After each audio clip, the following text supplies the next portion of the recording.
और हमास और इजराइल युद्ध में मरने वालों का आंकड़ा बढ़ गया है। युद्ध में अब तक 2100 से 26 लोगों की मौत हो चुकी है।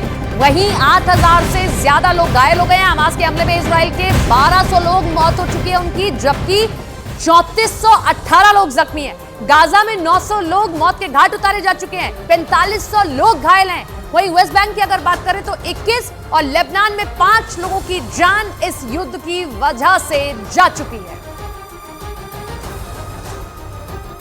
हमास के हमले के बाद इजराइल की एयरफोर्स ने गाजा पर बम बरसाने शुरू कर दिए, जिसके बाद गाजा शहर में हर तरफ तबाही का मंजर दिखाई दिया है। सामने आए वीडियो में गाजा शहर पूरी तरह से बर्बाद होता दिखा है। और तबाही के उस वीडियो में गाजा शहर के अंदर कई इमारतें पूरी तरह तबाह दिखाई दी। इजराइल की एयरफोर्स ने गाजा में चुन चुन कर हवाई हमले किए।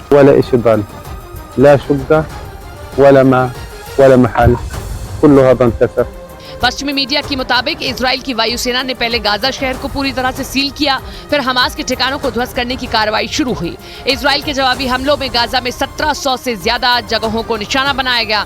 इन हमलों में गाजा में चारों तरफ मलबे का ढेर नजर आने लगा। इमारतें खंडर में तब्दील हो गयी। गाजा पर हवाई हमलों की वजह से ज्यादातर लोगों ने शहर छोड़ दिया है। गाजा पट्टी में इजराइल की बमबारी के बीच लोग घर छोड़कर भागने लगे। संयुक्त राष्ट्र की ओर से बयान जारी किया गया कि गाजा में करीब 2 लाख लोगों को अपना घर छोड़ना पड़ा, क्योंकि इजराइल ने बिना रुके बमबारी की। मतलब उसने न दिन देखा न रात।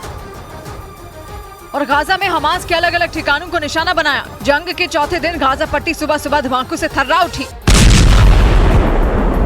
गाजा शहर में इजराइल की मिसाइलों ने कई इमारतों को उड़ा दिया और वहां का आसमान काले धुएं से भर गया। हमले के बीच लोग अपनी जान बचाकर भागते नजर आए। जिसके हाथ में जो सामान आया वो उसे लेकर भागता दिखा। छोटे छोटे बच्चे भी बुरी हालत में सड़कों पर भागते नजर आए। इस दौरान गाजा में लगातार सायरन बजता रहा।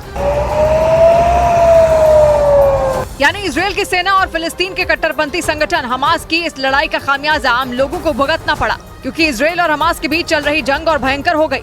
इजराइल ने गाजा की बर्बादी की जो तस्वीरें जारी की वो डरावनी थी। उन्हें देखकर लगा कि इजराइल गाजा को खत्म करके ही दम लेगा, क्योंकि उसकी मिसाइलों ने गाजा शहर की सूरत बिगाड़ दी। वहाँ केवल और केवल धमाकों की गूंज और पल भर में मलबे में बदली इमारतें दिखी।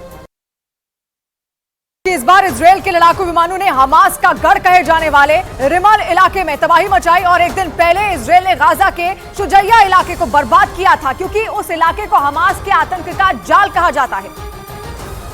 जिसके अगले दिन इजराइल का कहर गाजा के रिमल इलाके पर टूटा। इजराइल की सेना ने रिमल इलाके में इमारतों को उड़ाने का भयंकर वीडियो भी जारी किया, जिसमें एक इमारत पर बम गिरा और पलक झपकते ही उस इमारत का नामो निशान मिट गया। जिसके बाद पूरे इलाके में काला धुआं फैल गया। एक दूसरे वीडियो में भी कुछ ऐसा ही नजर आया, क्योंकि इजराइल के रॉकेट ठीक अपने टारगेट से टकराए और फिर पूरी की पूरी इमारत भरभरा कर गिर गई। जो वीडियो जारी किया गया उसमें साफ नजर आया कि इजराइल के हमलों में गाजा की दुर्दशा हो गई। पूरा शहर धमाके की वजह से धूल और काले धुएं के गुबार में लिपट गया। गाजा के रिमल इलाके में जगह जगह इमारतें मलबे के ढेर में बदल गयी, या यूँ कहें कि उनकी हालत खंडहर जैसी